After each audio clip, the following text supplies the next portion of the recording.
Hello, everybody, and welcome back to another podcast. The topic that we're talking about today, and I can imagine we'll probably be talking for a while. Yeah, this one is it's our gonna- top 5 favorite games and why. Actually, there is something we need to mention before we start. And Oh. James has started his own YouTube channel. So I've only got 4 subscribers. But, yeah, he's literally just starting out, sort of thing. If you want to tell him what you'll be doing on the channel and stuff like that, James. So at the minute, it's pretty much all done through my PlayStation. The quality is actually quite good, to be fair, because you can upload it in like 1080p, I think. Yeah. So it's actually quite good quality. It comes out alright. But it's literally just cool. It's gonna be mostly Call of Duty gameplay. James is like a pro Call of Duty player, essentially. He is like, I mean, weren't you like top 5 on PS4 at one point, something like that? I was number 2 in the world. He was number 2 in the world for Ground War on Ground War PlayStation. Yeah. So, like, James is like probably one of the best people to go to for gameplay on Call of Duty, and like I said, Or he's any starting FPS, out really. on any FPS. To be honest, I don't know him to Yeah. play an FPS and not be good at like some of the best at it. So. Literally, go and check him out if you're into like FPS shooters, because he is going to be one of the best people to see for gameplay. He's already got some like fucking nutty videos up already that I've seen. Yeah, there are some good ones up already, to be fair. Yeah, check him out. He's literally starting out. Yeah. He's getting the kit and stuff like that eventually. It should be I reckon by the end of October, hopefully like Christmas time, should be fully in the go-go, Yeah. just like ready to go for it. So just keep an eye. Yeah. In a couple of months, he'll be getting all the kit as well. So to start doing professional videos. Oh yes. Right. So the topic today is our top 5 favorite games and why. This was an immensely difficult thing to think about what my top 5 games were, and I'm sure there is a game that I've forgotten about that I loved, and I'll be like, I wish that was in my top 5. But off the top of my head, I mean, I've got a top 5, so. Yeah, same. This is same. fairly off the cuff, but I mostly went for ones I like and ones I've known I've played the most, because in my eyes, once you've played the most, surely should be the ones that you like the most, I guess. yeah. I don't know. Do you want to go first, or shall I? For the number 5 spot, we can do it like that. Go 5, 4, 5, 3, 4, 3. 3, 2. So I Yeah, do my yeah. 5, you do your 5th. I do my 4th, you do your 4th. Yeah, I think Yeah. that'd be easier. Right. So starting from number 5 for me is Rainbow Six Siege. So I have a ridiculous amount of hours in the game. I haven't played it as much recently because I've kind of fallen off the wagon of Siege recently, which is, I mean, I'm doing this new Road to Platinum thing with the new season on my channel.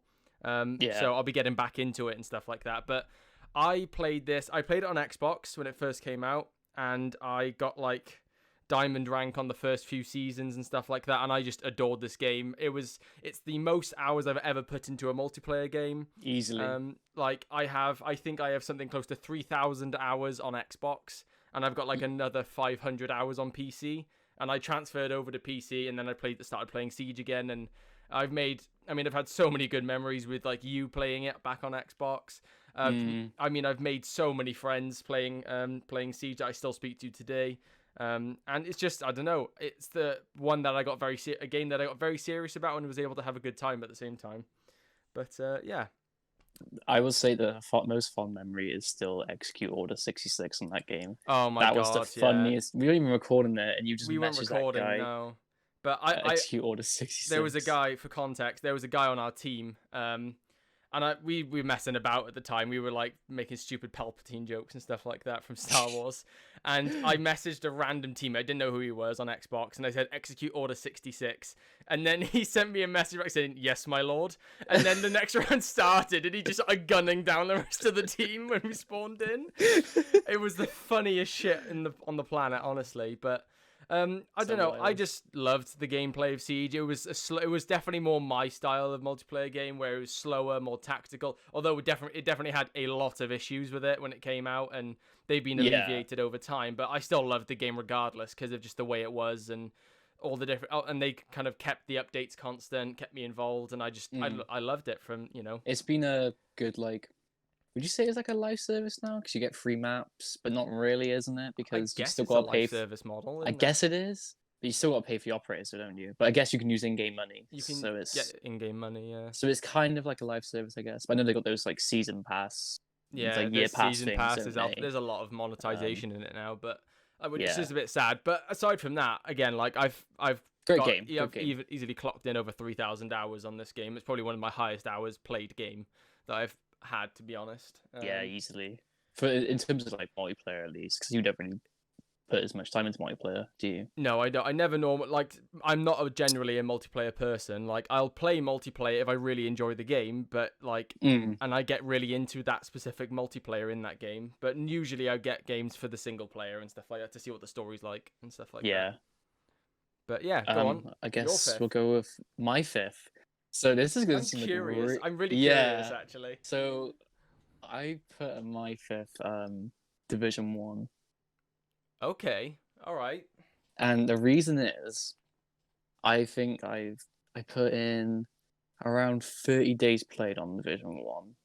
Around that. 30 days. Holy shit. I had I think I was top 5 for the world's most extractions. It's such a weird You were the stat. top 5 for the world's most. That's when Yeah. you know you played That's it a how lot. much Dark Zone I played. So I got into this game because of you as well.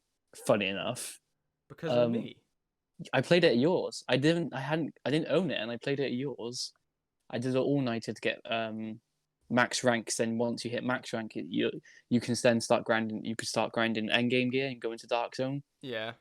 So I played it at yours. Oh, because this is a game that I originally was Yeah, really 'cause you were excited really for hyped it. for it. I was really excited Yeah. for the Division 1. I played it. I'm not sure if I don't think I ever got to endgame actually. And You got to ended. the same point as me because we did those legendary missions together. Oh yeah, we did. Yeah. We played it together a bit, but then James just continued to play it even after I left the game. I played it so much, man. Honestly, the amount I played it with a lot of my close friends, Yeah. like consistently, and I don't know. It was so broken and so toxic, but I think that's what made it so fun. Yeah, especially when you're playing with Was friends and like when we were Yeah. playing as well together, it's like the 5-0, he's yeah, shit, like shit like that. Like it got so many inside jokes about the Division as And well. It's like it and when Div 2 came out, it was so bad compared to Div 1. It just didn't have the same like feel to it. yeah, So, but that was I just love that game, man. Honestly, it just put so much time into perfecting my build. yeah. It was like a fun mini like MMORPG, I guess you'd call it.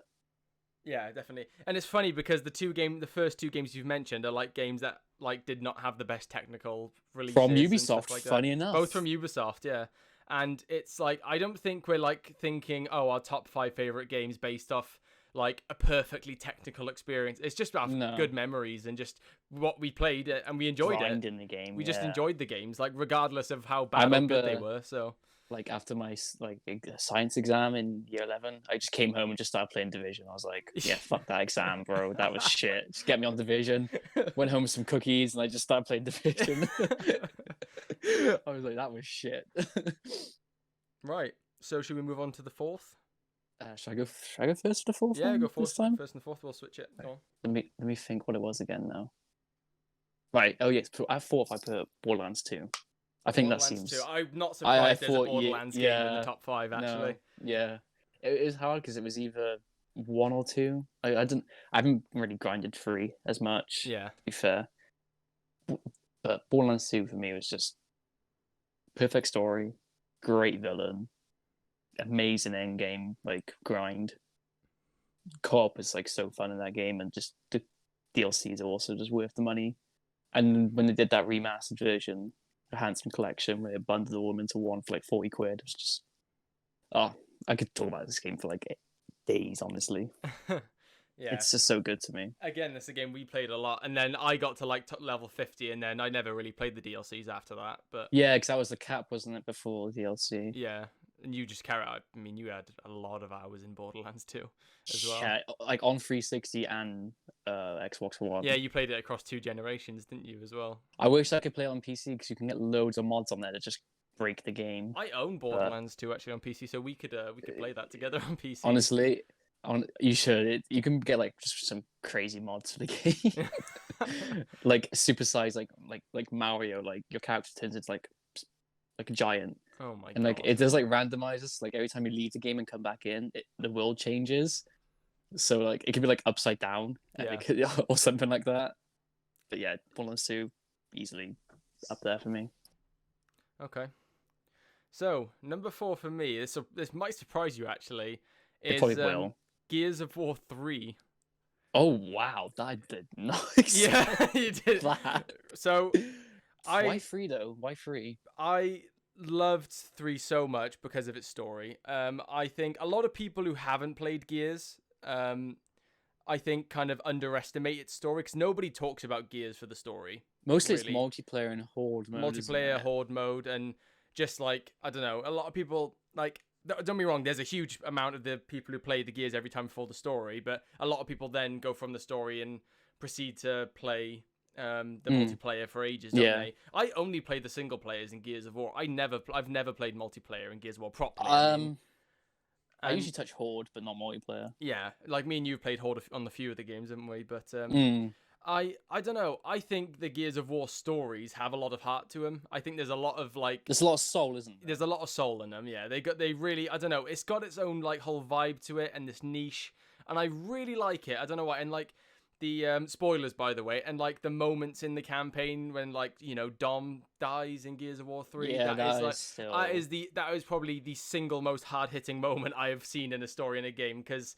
You play through Gears 1, 2, and then you're waiting for 3 after years of waiting for 3. Yeah, it was a while. It was like a good 3 years, 2 years maybe, Oh, it was maybe a while. more. Yeah, but I remember I grew up on Gears. Yeah, 1 and 2, and like Gears of War 2 was like one of my first Xbox games I played, and I just loved the trilogy as a whole. And it was just like Gears of War 1, 2, and 3 is like a perfect trilogy to me. It just story wise, It is like perfection. And it's just done so well. The characters are amazing, always have been in Gears of War, I think. They're like, a lot of people see like, oh, they're like these just steroid-filled, really over-the-top guys. But and like on the surface, it looks like that. But when you kind of delve underneath and you look into it a bit more, it's definitely, there's a lot of soul there behind it. And there's I think a lot of expansive lore, to be fair. Yeah, there is. Yeah, there's like comics as well in this. I will say Ram is probably one of the coolest villains. Yeah. Because then they've got the DLC like Ram Shadow and stuff like that. Oh, that was in Gears 2, wasn't it? That was Gears 3, I believe. 3 or 2, was it? I can't remember which one. And like, you play as Ram, and that was like really. Oh yeah, it's like his squad, isn't it? It's like his. You play as a squad of Cog, and then you switch between them and Ram. I'm pretty sure that's Gears of War 3. And yeah, I don't know. There was just a lot of really cool, like, and a lot of really hard-hitting emotional points in Gears of War 3. And just from a story point of view, I loved it so much, and I've replayed it so many times. I'd say Gears 3 is probably one of the best. Like, if I was to rank it, I'd probably put Gears 3 or 2 at number 1. Yeah, I was struggling between Gears 2 or 3, honestly, to put in the fourth place because they're both pretty close for me. Gears 2 story is also really strong. Yeah, it's a really good one. I think it's just because Gears of War 3 like finished up a lot of plot lines and storylines that like culminated all the way through the trilogy sort of thing as well. And it just had that real home run feel to it. So yeah, all right, that's well, talking of home run feels, this is gonna kind of be linked in with my one, Halo 3. Oh, okay, all right. For Halo 3, number 3. If we're talking like sort of an end of an era as well for Bungie, like. Halo 3 is easily one of their best games ever created. You know what? I was considering putting Halo 3 in the top 5 for mine. And Halo 3 on the Xbox 360, when I was like, how old was I? I think I was like 8 or 9 when I played it, maybe 10, something like that. Yeah. I was so young when I played Halo 3, and story is so good. Multiplayer is. It's really praised for its multiplayer, isn't it? Like always. Oh yeah, that's considered one of the best for its multiplayer. The birthplace for a lot of FPS players, I feel like Halo was. Halo is the birthplace of modern FPSs with Halo 1, and then it only just got better. I would have picked like 1 or 2 because they're also like easily one of my favorites. But I don't know, 3 had Forge as well. It just was so fun. Number 3. I have a lot of good memories of 3 as well. Easily. I don't know. I was considering putting a couple of the Halos in my top 5, like as in like if I was to put one in, which one would I decide on? Because I didn't want like multiples of one series. It was because I owned the original Xbox as well.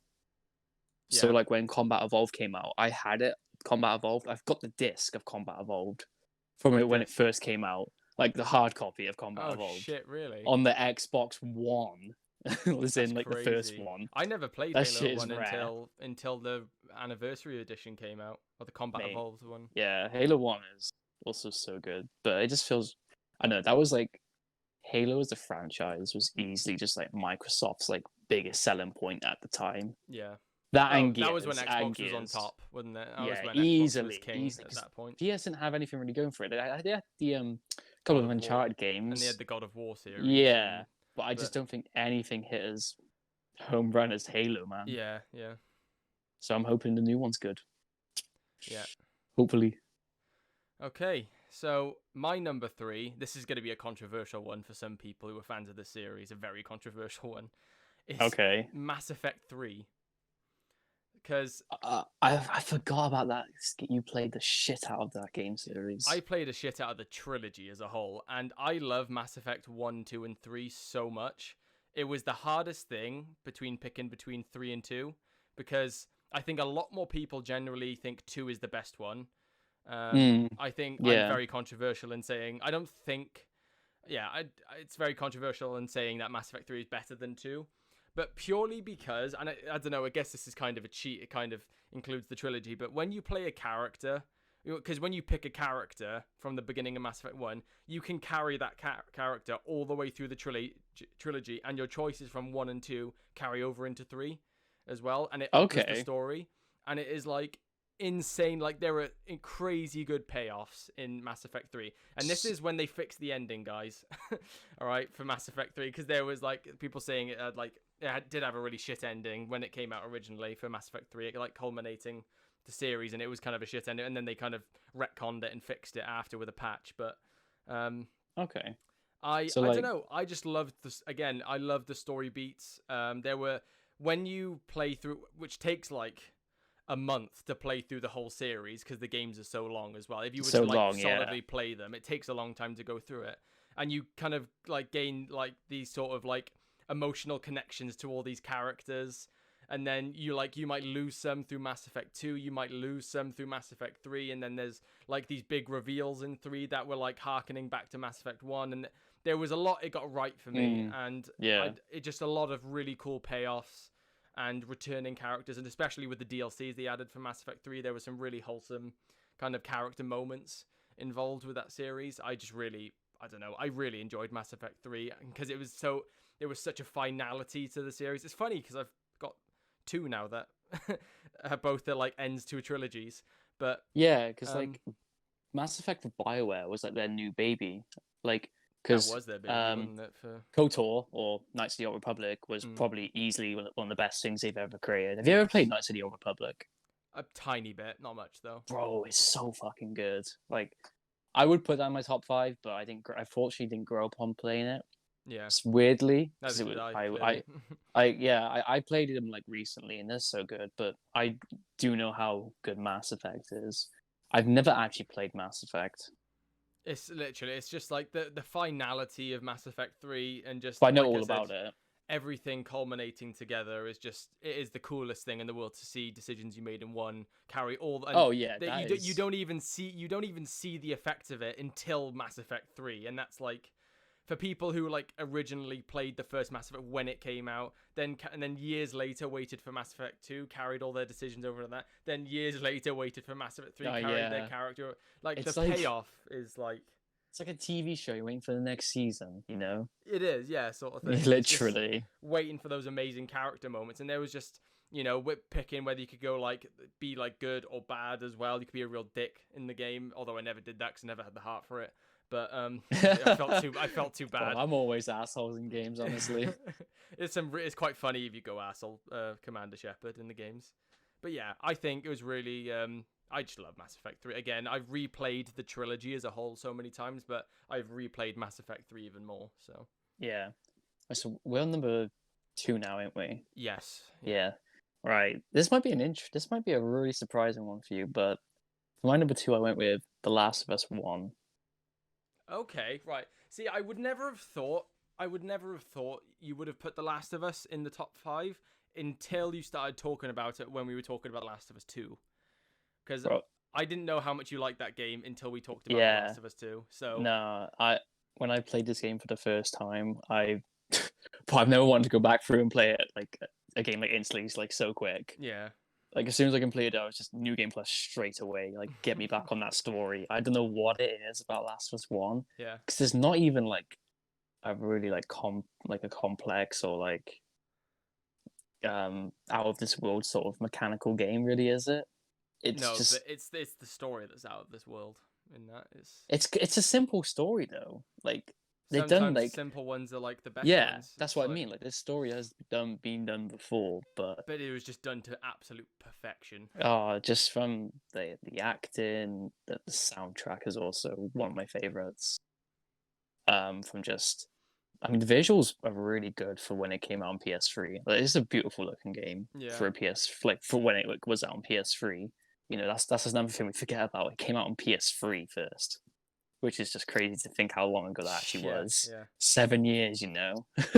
But yeah, everything about Last of Us One, I just love. You know, I think it's pretty obvious. Everyone always goes to that first thing of Joel and Ellie. You know, and Yeah, that is the reason why it's so good. because You they know, really made a believable relationship between it two is people, and probably the best like in-game relationship I've ever like seen between two characters in a long time. yeah. You know, Joel was probably one of the best protagonists behind Arthur Morgan, in my opinion. Yeah, yeah. So I put Last of Us One at number two for that reason. So my number two is Red Dead Redemption 2. That's Speaking a of strong pick. Yeah, speaking I thought. speaking of Arthur Morgan, Yeah, funny and that. and literally again, you'll notice a theme with mine with the stories. I mentioned the stories again. Well, it's similar to The Last of Us, where the story of Red Dead Redemption, the story structure they go with, has been done before, but Yeah, it was just done to absolute perfection, and just yeah, the characters. I mean, Arthur Morgan won like what's it? Roger Clark, the voice actor, won like awards for his role, and yeah. it was like again a hugely emotional game to go through. That was the Mm, first game I've ever genuinely cried at the end of a game, because I really? genuinely like it's the one of the only ones that's managed to make me do it, and it's like I don't know. Last was One was for me. Like that thing was so like yeah, whew, some of the moments in them. yeah.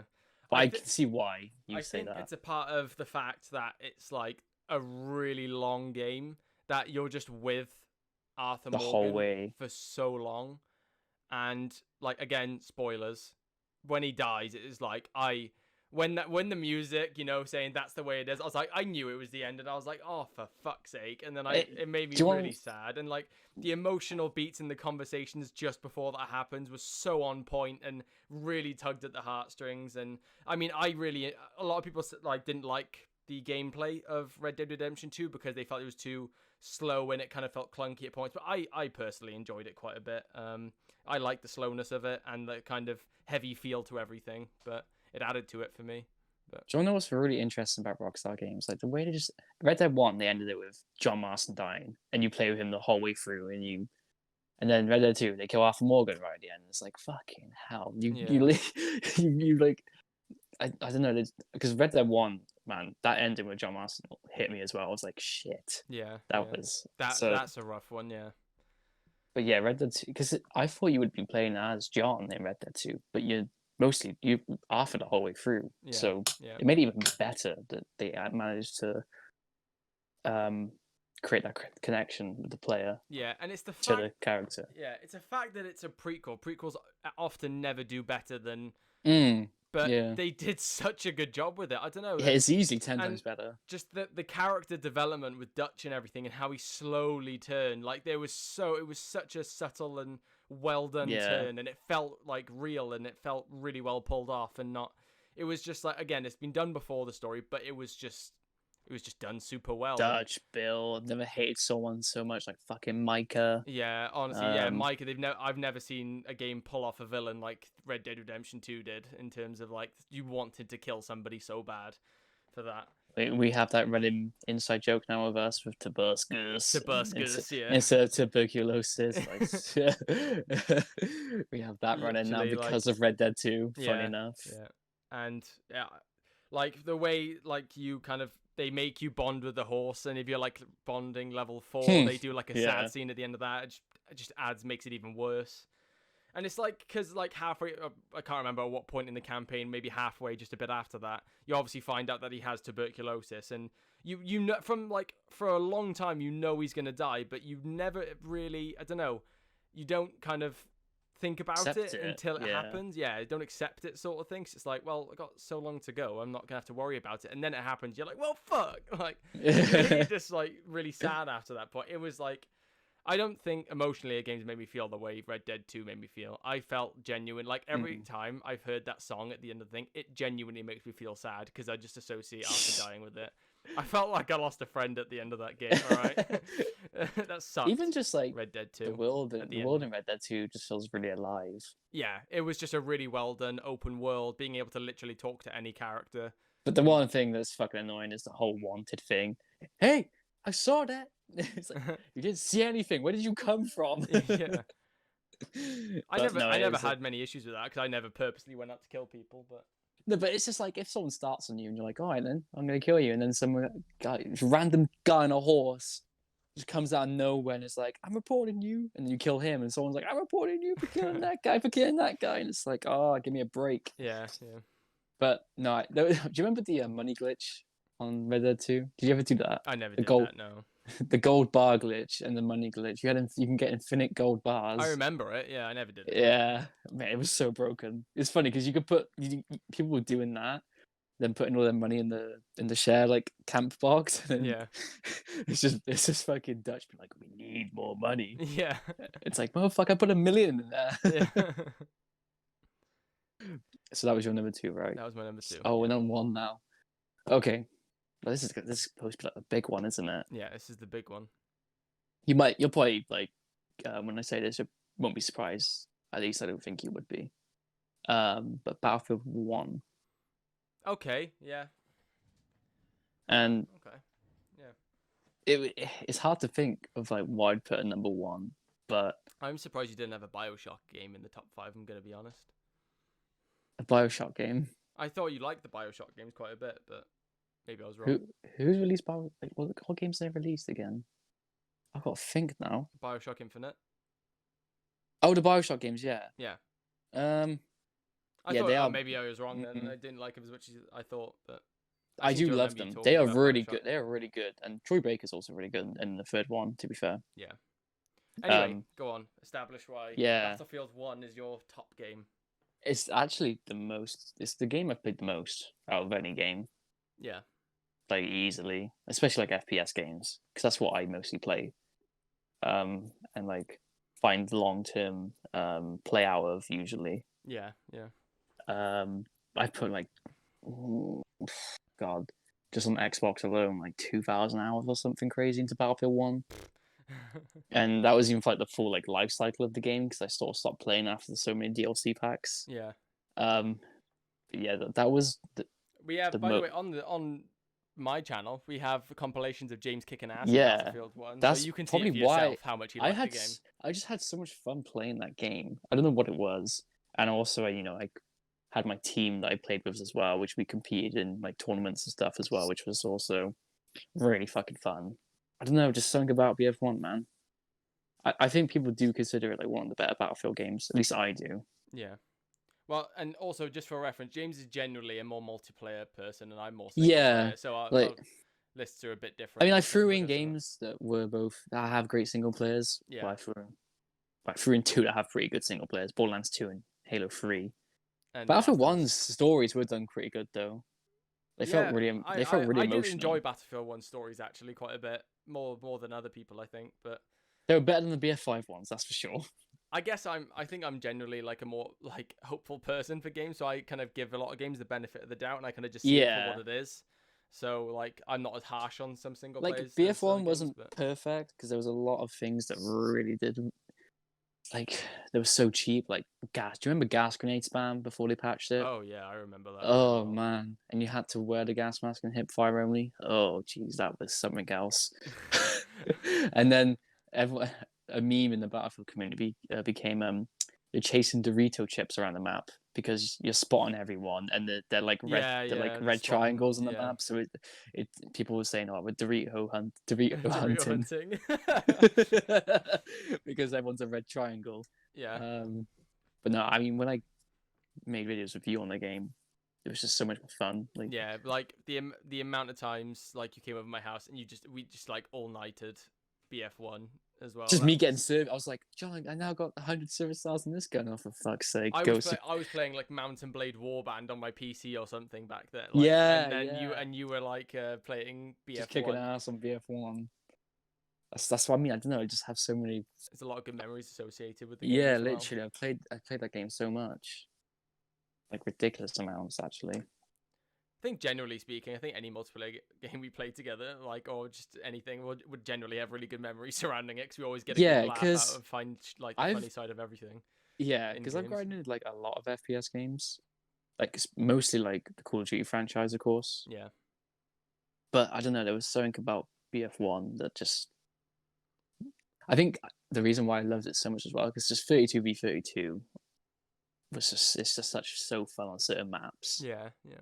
Like I don't know the meat grinder of this Argonne Battlefield, Forest. you know, Argonne Forest. Oh, that map! Oh my god, the amount of dynamite sticks thrown down those hallways. The amount Amount of of people bullets, screaming from flames. amount Bro, the scream The effects in that screams of my game victims are so terrifying. yeah, they're pretty shocking. But yeah, that would be my number one Okay, well, favorite game. you guessed what my number one was Yeah, gonna be before yeah, we even I did. started, and because I knew it would be this. sucked the dick out of this game, but Yeah. it's Oh, you mean the it's whole Witcher 3. dick? Yeah, The whole Witcher dick. 3. This is, I mean, for reference, I've got I think I've got over 1,000 hours on this on Xbox. That's insane for And a fucking single player. and I think I've got like another 100 hours on PC. So the amount I played this game on like normal difficulty, I think, on the first couple times around played it, and then I played through it on the deathmatch difficulty, and ever since then I've never not played it on the deathmatch difficulty. And again, story, I just loved it from beginning to end. I wasn't even that associated with the Witcher series before. I'd never read the books. I'd played a bit of Witcher 2. I'd never played Witcher 1. And like I don't know, it just brought me into like this like kind of fantasy Fantasy setting in the world. It just and took it you was away, just, didn't it? I just loved it. I just loved everything about it, from like the Polish folklore and stuff like that. The idea of being a monster hunter and this like superhuman character. I just thought it was really well done story. I really enjoyed the gameplay quite a bit, although a lot of people didn't. Some people thought that the gameplay wasn't so much. The only issue I had with the gameplay was the level gating in certain areas. Yeah, How you had to be the right level to really stand a chance. Yeah, yeah. That was the only issue I kind of had with the game. Yeah, and like the side, like a lot of people praise it for its side quests as well. Its side quest was like done masterfully. Like there were so many just good ones. Like you'll literally know these characters for 5 minutes, and you'll like actually feel a bit of like personal investment in their struggle. The fucking side characters and side quests in The Witcher 3 have more soul and character than anything in Anthem. Yeah, you know what I mean? And like I've never seen a game consistently like give you shit tons of side quests, and they give you unique personalities every time that feel interesting, dynamic. The dialogue is amazing all the time, and like the build up through the main story and like the way it's paced is done so well. Again, characters are in it are just awesome. I can't get enough of this game. I think now I'm actually finally at the point, after replaying it like 10 plus times going through the game, I think I'm finally at a point where I would get a bit fatigued from playing it, because I've literally know every single inch of this game now. But well, isn't it like 100 hours worth of side quests and main story? Is it or something like that? 50 hours of side quests, 50 hours of main story. But then didn't they? And then they've got a package with it DLC, didn't they? Yeah, they added a DLC that was £15. That added, I think, 12 hours to the game, which is like double the length of some Call of Duty campaigns. Which games in general, actually? A lot of games in general. And then they added the Blood and Wine DLC, which added Was like it another 35 hours to the game, and a whole new zone. And it was based on vampires, and again added loads of cool characters and loads of references to the book. Like Witcher 3 made me get the books. It made me go black.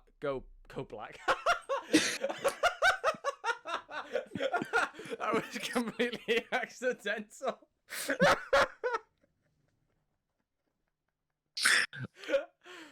For fuck's sake. Oh my Oh my god. that was brilliant. Anyway, it made me go back to Witcher 1 and play Witcher 2 through, and I don't know, I couldn't get enough of the game. I've heard But, no, I mean the game was praised so much when it came out, to be fair. yeah, and like there was so much good with the game, and it was like the first time in a long time that, because like it was at the time where EA was not bringing out the best releases, and It's when EA was like, no one likes single player games anymore. yeah, and like they were getting really really assholey with their like microtransactions and stuff like that, and their other games and started being really egregious. And then like CD Projekt Red is like coming along and just is the most consumer friendly company there. And well, it's just crazy that like no one, like with like Cyberpunk coming out, no one is gonna. I know a load of people who have never touched the Witcher games and they're coming straight into Cyberpunk because they just know, they've heard how much good they've done with the Witcher 3 sort of thing, and how much good PR there is around them. There's something unique about their games as well. They just have their own like identity, I feel like. Yeah, their own mentality to go into games is literally making the most like the biggest, most like kind of detailed world. I'm calling it now. Cyberpunk will be the best single player game ever released. Yeah, quote it here. Honestly, right, I'm telling you, it will be. I'm genuinely, I don't see why it couldn't be with The Witcher 3 and like the previous Witcher games as well. Witcher 2 is incredible in its own right. I mean, they have their own like RPG elements to them as well, don't they? So it'd just be like it's just a big open world single player RPG that you could just fall in love with.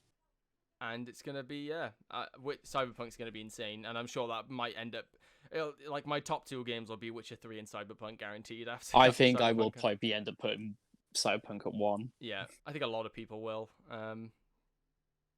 Yep, they've set up a lot of expectation with The Witcher 3 as well. Like each time they bring a release out, they got to go bigger every time with it. Crazy, isn't it? Because it's going to be bigger than The Witcher. It's just like, how do you even do that? It's like what, 3 times bigger than The Witcher, something like that. With the amount of detail they put into it as well. Well, yeah, it's exactly. Crazy. I'm actually like, I'm not surprised it's been delayed then. Oh well, yeah, that's why they said they delayed it, because they literally gonna take months of, because there's so many missions that they need to do an immense amount of polishing over everything. But besides, that's our top 5 favorite games and why. We just kind of rambled, just gave our like kind of quick takes on the games, why they're our favorites. We could go into like ultra detail about every aspect of it, but mine summed up is just I played them a lot. Yeah. And mine summed up as, they got good stories. So it's literally like, we didn't want to go like weigh the video down with loads of like specific details and stuff like that. So, and it's just kind of like a nice, calm sort of. We'd be here for like 10 hours. Yeah, literally, if we explain the games. So, yeah, we hope you enjoyed it, and I'm not sure what our next topic is going to be. Actually, I'm gonna sit right here. Either like a top 5 series, like film or movie. Okay. That would be the next one. Probably be a movie. Yeah, we did plan on doing a movie podcast, didn't we? They're so easy. They're really good to talk about as well. Yeah. Okay, all right then. So thank you guys for listening and watching, and we'll see you in the next podcast. Goodbye, guys.